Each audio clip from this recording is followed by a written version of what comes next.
Shalom, selamat pagi Bapak Ibu serta saudara-saudaraku yang terkasih dalam Tuhan kita Yesus Kristus. Saya berharap di hari ini Rabu 21 Juli 2021, rasa syukur kita terus kita sampaikan kepada Tuhan pemilik kehidupan kita, Yesus Kristus.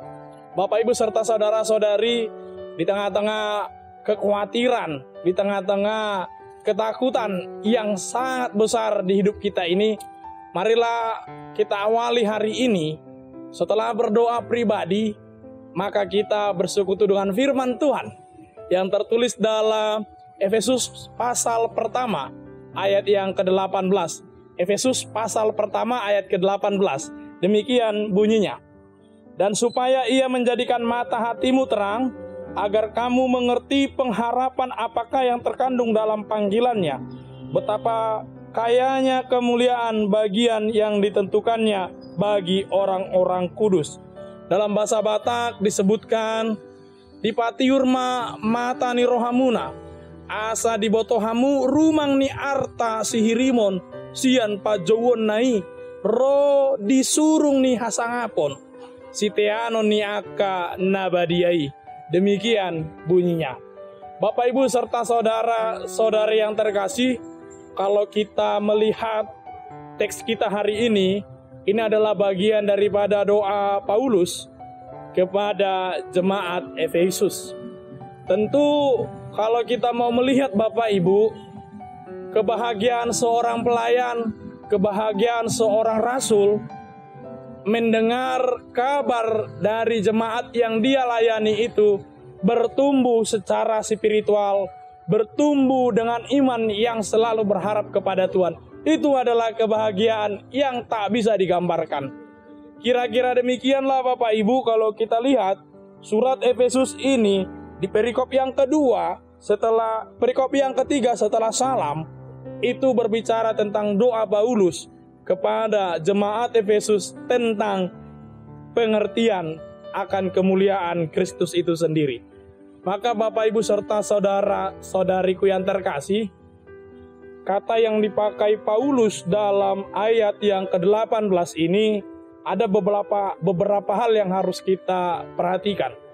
Ternyata menjadi orang Kristen itu tidak boleh puas dengan memiliki rasa kasih saja. Tidak boleh puas dengan memiliki rasa kasih saja, tetapi harus pula berusaha untuk memiliki pengertian yang jelas.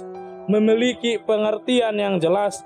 Itu makanya Paulus berdoa dalam teks hari ini Bapak Ibu, supaya kita mengerti pengharapan apakah yang terkandung dalam panggilan kita kepadanya. Kita menjadi orang Kristen itu adalah panggilan. Maka bukanlah sebagai karena orang aku menjadi Kristen, bukan karena sesuatu hal yang kulihat secara mata duniawi membuat aku menjadi Kristen. Bukan. Menjadi Kristen itu adalah panggilan. Sekali lagi kita diingatkan Paulus, menjadi orang Kristen adalah panggilan yang seutuhnya dipanggil oleh Kristus itu sendiri, seperti yang terjadi pada Paulus. Itu yang mau kita lihat di bagian pertama di teks harian di hari ini Bapak Ibu serta saudara-saudariku.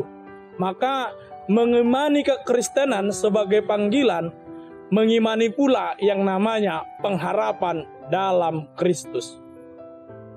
Maka Bapak Ibu serta saudara-saudariku, kalau kita menjadi orang Kristen, kalau tidak ada lagi pengharapan dalam hidup kita, perlu kita pertanyakan, benarkah kita ini Kristen, orang-orang yang berpengharapan? Karena salah satu ciri orang Kristen itu adalah orang yang berpengharapan. Mari Bapak Ibu serta saudara-saudariku, kita diajak oleh Paulus, kita dituntun oleh Paulus untuk mengenal pengharapan apa yang ada pada Tuhan kita di hari-hari ini. Terkhusus di pandemi ini Bapak Ibu serta saudara-saudariku. Jujur rasa khawatir kita semakin besar, rasa takut kita semakin besar. Karena semakin banyaknya kita ini, masyarakat ini sudah mengabaikan arahan-arahan yang membuat kita harusnya selagi menuju kebaikan. Tetapi karena tuntutan situasi terkadang banyak teman-teman kita, banyak masyarakat di sekitar kita mengabaikan semua arahan itu. Saya juga mengajak kita Bapak Ibu serta saudara-saudariku, mari kita doakan terkhusus pemerintah kita supaya lebih serius dan lebih jeli lagi dan teliti dalam membuat keputusan yang tidak merugikan banyak masyarakat dan masyarakat merasa tidak diabaikan. Mari Bapak Ibu kita juga contoh Paulus mau mendoakan jemaat-jemaat yang dibukanya seperti Efesus di hari ini. Kita juga mau mendoakan teman-teman kita segereja, jemaat kita, atau bahkan pelayan kita semua.